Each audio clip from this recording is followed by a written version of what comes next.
Greater Hyderabad municipal corporation పాలక మండలి పదవీకాలం వచ్చేడాది ఫిబ్రవరిలో ముగియనుంది. అయితే ఎన్నికలు మాత్రం ఆలోపే నిర్వహించే అవకాశం లేదని సీనియర్ అధికారులు అంటున్నారు. ఇటీవల నగర పరిధిని విస్తరిస్తూ గ్రేటర్ హైదరాబాద్ మున్సిపల్ కార్పొరేషన్లో విలీనం చేసిన విషయం తెలిసిందే. మొత్తంగా 300 డివిజన్లు ఏర్పాటు చేశారు. ఈ నేపథ్యంలో మొత్తం 300 డివిజన్లు కలుపుకొని మెగా కార్పొరేషన్ ఉంటుందా, లేక దాన్ని 3 లేదా 4 కార్పొరేషన్లుగా విభజించి గ్రేటర్ బెంగళూరు అథారిటీ తరహాలో ఏర్పాటు చేస్తారా అనే విషయంలో చర్చలు సాగుతున్నాయి. బెంగళూరులో ఆ రాష్ట్ర ప్రత్యేక ప్రధాన కార్యదర్శి హోదాలో చీఫ్ కమిషనర్ను నియమించి గ్రేటర్ బెంగళూరు అథారిటీని ఏర్పాటు చేశారు. ఇదే తరహాలో హైదరాబాద్లోనూ అనుసరించి ఒక్కో కార్పొరేషన్కు విడిగా ఒక్కో కమిషనర్ను నియమిస్తారనే చర్చలు ఉన్నాయి. ఈ పాలనాపరమైన వ్యవస్థను ఒక కొలిక్కి తెచ్చిన తర్వాత రాష్ట్రంలో ఇతర కార్పొరేషన్లకు ఎన్నికలు జరిగే సమయంలో జీహెచ్ఎంసీకి సైతం ఎన్నికలు నిర్వహించే అవకాశం ఉందని తెలుస్తోంది. అన్నీ అనుకున్నట్లుగా జరిగితే వచ్చే ఏడాది ఆగస్టులోపే హైదరాబాద్ కార్పొరేషన్కు ఎన్నికలు పూర్తయి నూతన పాలక మండలి వస్తుందని ఒక సీనియర్ అధికారి అంటున్నారు. ఔటర్ రింగ్ రోడ్డు లోపలి ప్రాంతాన్ని జీహెచ్ఎంసీ పరిధిలో విలీనం చేసిన విషయం తెలిసిందే. మొత్తం 27 కార్పొరేషన్లు, మున్సిపాలిటీల్ని విలీనం చేసి 300 డివిజన్లుగా ఏర్పాటు చేశారు. ముసాయిదా నోటిఫికేషన్ కూడా జారీ చేశారు. దీంతో పరిధి 650 చదరపు కిలోమీటర్ల నుంచి ఏకంగా 2050 చదరపు కిలోమీటర్ల వరకు పెరిగింది. జీహెచ్ఎంసీలో ప్రస్తుతం 6 జోనల్ కార్యాలయాలుండగా వాటిని 12కి, 30 సర్కిల్ కార్యాలయాలుండగా వాటిని 60కి పెంచిన విషయం తెలిసిందే. మొత్తం జనాభా 1,30,00,000 వరకు ఉంటుందని అధికారుల ప్రాథమిక అంచనా. డివిజన్ల పరిధి నిర్ణయం, పేర్ల మార్పు, ఇతర అంశాలపై సుమారు 3,000 వరకు రాజకీయ పార్టీలు, వివిధ వర్గాల నుంచి అభ్యంతరాలు అందాయి. వీటిని పరిశీలించేందుకు జోనల్ కార్యాలయాల వారీగా 5 సభ్యులతో కమిటీని నియమించారు. తెలంగాణ హైకోర్టు కూడా డివిజన్లపై అభ్యంతరాలు స్వీకరించేందుకు 2 రోజులు మాత్రమే గడువివ్వడంతో గడువులోపే వాటిని పరిష్కరించి వారాంతంలోపే 300 డివిజన్లపై గెజెట్ నోటిఫికేషన్ జారీ చేసే అవకాశాలున్నాయి.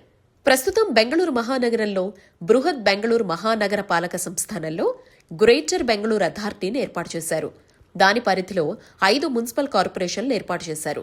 బెంగళూరు సెంట్రల్ సిటీ కార్పొరేషన్లో 63 డివిజన్లు, నార్త్ సిటీ కార్పొరేషన్లో 72, సౌత్ సిటీ కార్పొరేషన్లో 72, ఈస్ట్ సిటీ కార్పొరేషన్లో 50, వెస్ట్ సిటీ కార్పొరేషన్లో 111 డివిజన్లు ఏర్పాటు చేశారు. మొత్తం 5 కార్పొరేషన్లలో 368 డివిజన్లుండగా పరిధి 275 చదరపు మైళ్లు. రాష్ట్ర ముఖ్యమంత్రి సిద్ధరామయ్య చైర్పర్సన్గా, deputy CM DK Shivakumar vice ఛాన్సలర్గా వ్యవహరిస్తున్నారు. జీబీఏ చీఫ్ కమిషనర్గా స్పెషల్ చీఫ్ ఆఫీసర్ స్థాయి ఐఏఎస్ ఎం మహేశ్వరరావు నియమితులయ్యారు. జీబీఏ పరిధిలో వచ్చే ఎంపీలు, ఎమ్మెల్యేలు, ఎమ్మెల్సీలైన 75 మంది ఎక్స్ అఫిషియో సభ్యులుగా ఖరారు చేశారు. చీఫ్ కమిషనర్ మహేశ్వరరావు కేవలం సిటీ డెవలప్మెంట్ కోసం మాస్టర్ ప్లాన్లు తయారు చేయించడం, ప్రణాళికలు రూపొందించడం, వాటిని క్షేత్రస్థాయిలో అమలు చేసే బాధ్యతలు నిర్వర్తిస్తారు. కార్పొరేషన్లకు నియమించిన కమిషన్ల చేత చీఫ్ కమిషనర్ పని చేయించుకుంటారు. డివిజన్లు ఖరారైన తర్వాత ప్రభుత్వం గ్రేటర్ హైదరాబాద్ మున్సిపల్ కార్పొరేషన్ను హైదరాబాద్, రాచకొండ, సైబరాబాద్ కార్పొరేషన్లుగా పునర్వ్యవస్థీకరించే సూచనలున్నాయంటున్నారు.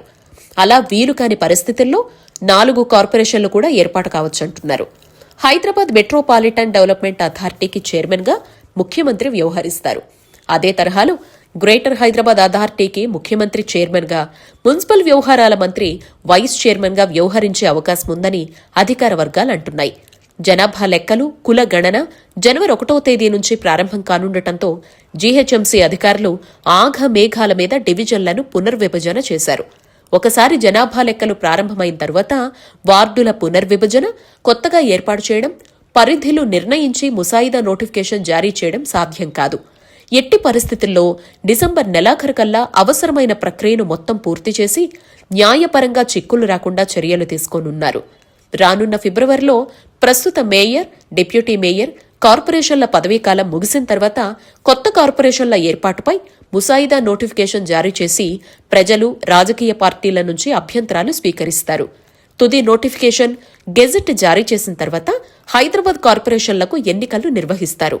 వచ్చే ఏడాది ఆగస్టులోపు ఎన్నికలు జరిగే అవకాశాలున్నాయని ఒక సీనియర్ అధికారి తెలిపారు.